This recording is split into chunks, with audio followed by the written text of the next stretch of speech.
એક વ્યક્તિ હાલ્યો આવતો હતો, હાથમાં શેરડીનો હાંઠો, ઘરથી થોડોક છેટો રહ્યો, બે છોકરા ધોડ્યા, ગોઠણમાંથી માર્યો, બે કટકા થયા, સીધે સીધી શેરડી દઈ દે તો જમણી બાજુ નાનાનો છોકરો આવતો તો એ બાજુ થળિયું હતું, ડાબી બાજુ પોતાનો છોકરો આવતો તો એ બધું પીસડું હતું. એમને દઈ દે તો નાનાના છોકરાને થળિયું દે ને પોતાના છોકરાને પીસડું જાય. એટલે હાથની આટી નાખી અને શેરડી દીધી. એ આટી નાખીને શેરડી દીધી. બાળકો તો બાળકો છે, શેરડી લઈને વ્યા ગયા. પણ બાળકો વ્યા ગયા પછી સમજદાર આદમીને હૈયાને માલિકો દ્રાસકો પીડ્યો કરે, હાય હાય હાય હાય હાય, એક શેરડીના બટકા હાટું થઈને હું ધૃતરાષ્ટ્ર થઈને ઉભો રહ્યો, મામકાચ પાંડવા કેમ કરવા તો સંજય. ધર્મક્ષેત્રે કુરુક્ષેત્રે સંવેતા યુદ્ધસવ મામકાચ પાંડવા કેમ કરવા તો સંજય. હે સંજય, મારા પાંડુ ને શું કર્યું સાહેબ? નકર મોટો બાપુ હતો એમ કહી શકતો હતો ને કે અમારા છોકરાએ શું કર્યું, અમારા છોકરાએ શું કર્યું એમ ન બોલી ગયો. આંધ્રા ના પેટમાં જે પાપ હતો ને બાઈને આવ્યું, મામકા તો પાંડવા કેમ કરો તો સંજય. મારા પાંડુ ના શું કર્યું? યાદ રાખજો, તમારા હૃદયના ખૂણામાં જ્યાં સુધી એમ હોય કે આ મારા છે અને મારા ભાઈના છે, આટલો ભેદ હોય ત્યાં સુધી માનજો ધૃતરાષ્ટ્ર મેરો નથી, તમારા હૃદયના ખૂણામાં જીવે છે ને એક દી મહાભારત થવાનું છે, થવાનું છે, થવાનું.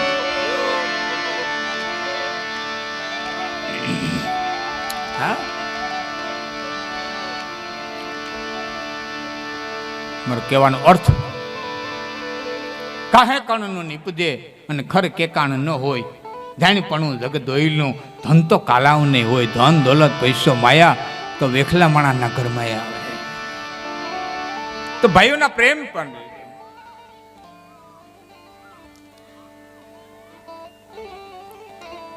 એક દો મારે કેવો છે, ધન આવવા વાળું જવા વાળું છે.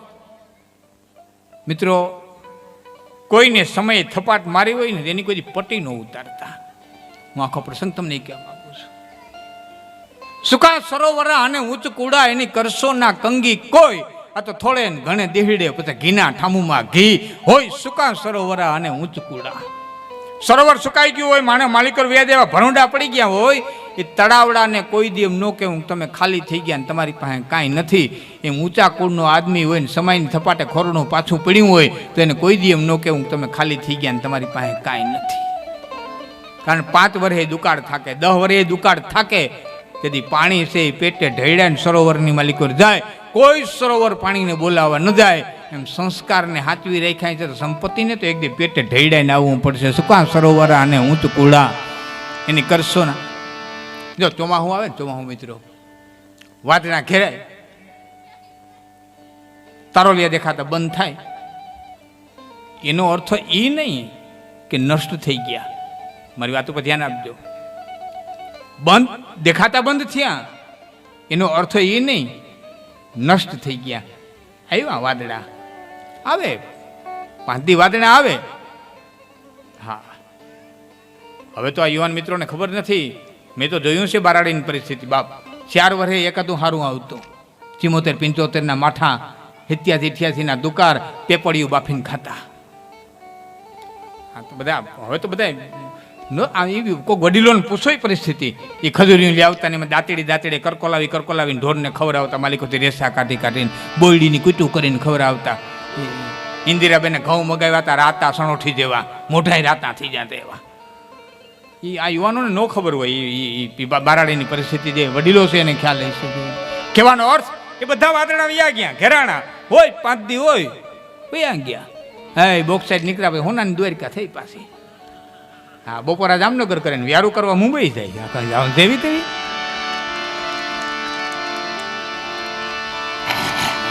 દયા કઈ જેવી તેવી ઉતરી. હા, મને બરોબર સાંભળે. 88 નો દુકાર પડ્યો, 89 નું ભલહરું પાક્યું, અને એવું ભલહરું પાક્યું કે 35-40 મણના ઉતારા આવ્યા અહીંયા. અને પછી બરોબર 40 મણના ઉતારા, ભાવે બહુ સારા આવ્યા. અને એમાં અમુક ગામમાં તો હીરો હોન્ડાના આખા ટ્રક ઉતર્યા હતા. અને પછી આ રોડ ઉપર, આ દ્વારિકાના રોડ ઉપર એ હીરો હોન્ડા ને એ વેલખાઈઓ ને એ ફારીઓ ને એ ચશ્મા ને આમથી આમ, એમાં 90માં પડ્યું માઠું. રિક્ષામાંથી આમ ધૂળ ખખેતો ઉતરે ને કાબો પટેલ પોતે, છોકરા તારી પાસે મોટરસાયકલ હતું ને કે પટેલ છે તો ખરું પણ પવન બહુ લાગે.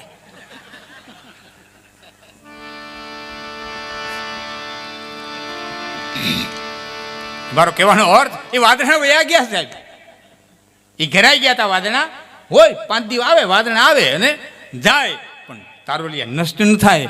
યુવાન મિત્રોને મજા આવે એટલે બે કડી કહું છું કે ઘટા મેં છુપ કે सितारे फना नहीं होते, घटा में छुपके सितारे फना नहीं होते, अंधेरी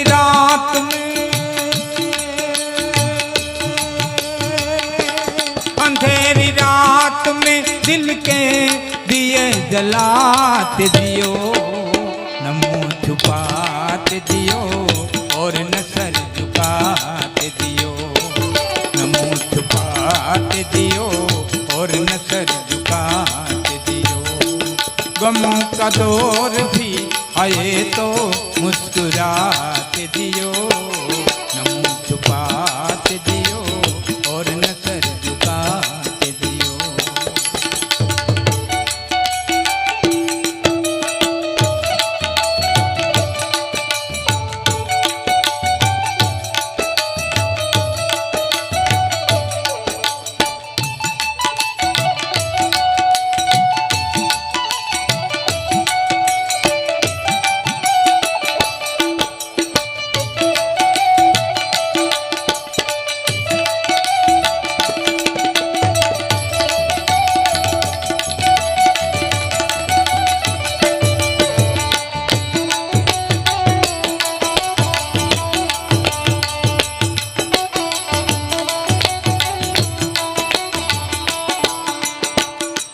न जाने कौन सा पल मौत की अमानत है, न जाने कौन सा कई घड़ी कई पल, न जाने कौन सा पल मौत की अमानत है, हर एक पल की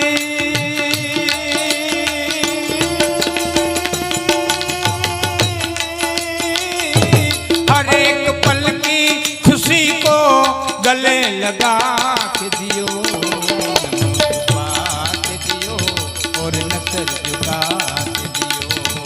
गमों का दौर भी आए तो मुस्कुराते दियो, छुपाते दियो और न सर झुकाते दियो.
आए तो मुस्कुराते जियो. जीवनની માલિકો હારી પડતી પડતી હાણા હાતા દીત વાંકાનેર પાસેનું ગીડત ગામ.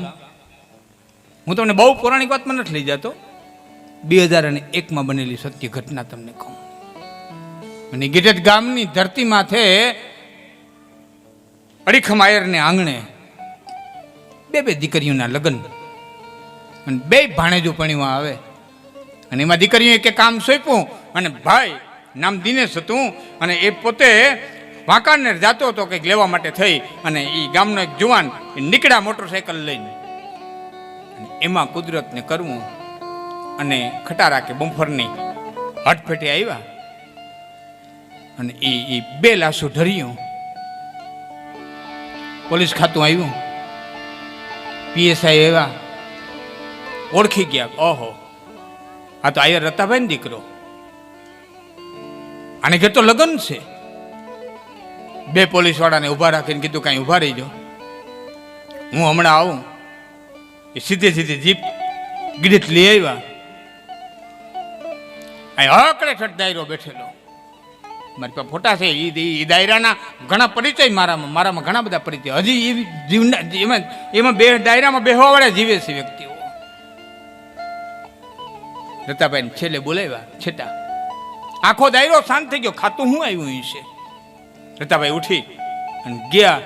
કેમ સાહેબ? રતાભાઈ છોકરા કઈ કામે ગયા હતા મોટરસાઇકલ લઈને? અરે બાપા આવડા મોટા લગ્ન છે, બે જાનું આવે છે કાલ મારે આંગણે, અને બાપા આમાં તો કંઈ છોકરાઓને કામ ચીંધું હોય અને બન્યું હોય, ગયા હોય. કેમ છે હું? રતાભાઈ છોકરા મોટરસાઇકલ લઈ નીકળ્યા છે અને ખટારાની અડફેટે આવી ગયા, બે લાશો પડ્યું છે.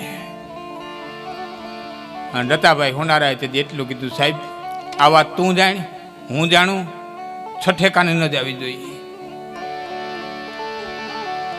પણ રતાભાઈ ઓળખાઈ ગયા પછી અમે લાશને રાખી ન હોગી કે બિનવારસી હોય તો ઓળખાણી ન હોય ને, બિનવારસી હોય તો કે બિનવારસી હોય ને તો અમે બિનવારસી માનીને દવાખાને મૂકી આવીએ કે કાલ રોંઢા સુધી બેયને બિનવારસી માની અને દવાખાના માલિકો નાખી આવી. કાલ રોંઢે તું છે ને હું છે સમજી લે.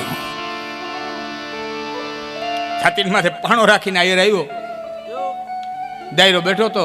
રતાભાઈ હું બોલે, અરે બાપા ખાતા વાળાઓને નો આવું લગ્નમાં એટલે હો બાના દેવા આવે, અમને ડીવાયપી રજા નથી દીધી ને અમે આવી હગી એમ નથી, અમે વધામણું દેવા આવ્યા ને એમ કે આપણે વધામણા થોડા લઈ લેતા હોય. કાંઈ છે નહીં મારા બાપા, જાય લઈ આવો, તા લઈ આવો, કહુંબા લઈ આવો.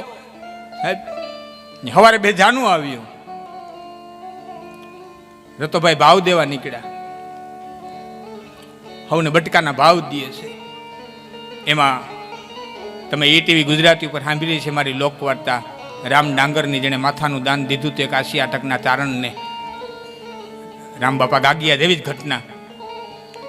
એ રામ ડાંગર, એના દીકરો ઉકો ડાંગર, ઉટા દીકરા કાનોભાઈ ડાંગર એ માસ્ટર હતા, હવે નિવૃત્ત થઈ ગયા, હાલ છે જીવે છે. અને કાનાભાઈ ડાંગરે એટલું કીધું, રતાભાઈ એમ થોડો ભાવ દેવાય, ભાવ તો વેવાય હામાં લેવાના હોય. હા બાપા લઈને, આ તો મોટા લગ્ન તેમ જો બાપા એટલું બધું મિષ્ટાન તો કેમ ખવાય? દીકરાની લાખ દવાખાનામાં પડી છે ને બાપે ભાવ લીધા. સાહેબ બે ભાણેજને પરણાવ્યા, બે જાનું રવાના કરી, બસો વયું ગયું, બાયું વયા ગયા, જાનિયા વયા ગયા, વરરાજાની મોટરું વયું ગયું. અને છેલ્લે વેવાયુને મળ્યા. તે રતાભાઈ બધ ભરીને વેવાયુને કીધું તો માફ કરજો, મેં એક વાત છુપાવી છે, હું દીકરીને વડાવી હેગો, હવે દીકરાને એકલો નહીં વડાવી હગો, હવે મારે તમારા હથવારાની જરૂર પડશે, નકર હવે હું ભાંગી પીડ્યો છું. અને ત્યાં વેવાયુ બધ ભરી ગયા. રતાભાઈ તારું તો કાઢ્યું, મારા બે ભાણે જ પણીમાં આવતા હતા, શું કરું? અને એ બે શમશાનની માલિકો ચિતાઓ બળતી હતી અને અડીખમાયર બેઠો હતો. એની આંખની માલિકો એ બે ચિતાઓના જે પડછાયા પડતા હતા, કવિની ભાષામાં કહું તો ત્યારે એવું દેખાતું હતું કે એક આંખની માલિકો દીકરીને પરણાવી હતી ને એની ચોરીની આગ હતી, ને એક આંખની માલિકો દીકરાને ચિતાએ ચડાવ્યો હતો ને એની આગ હતી. અડીખમાયરની આંખમાં આ બે ગમો કાદો રૂપિયા આયે તો મુસ્કુરા.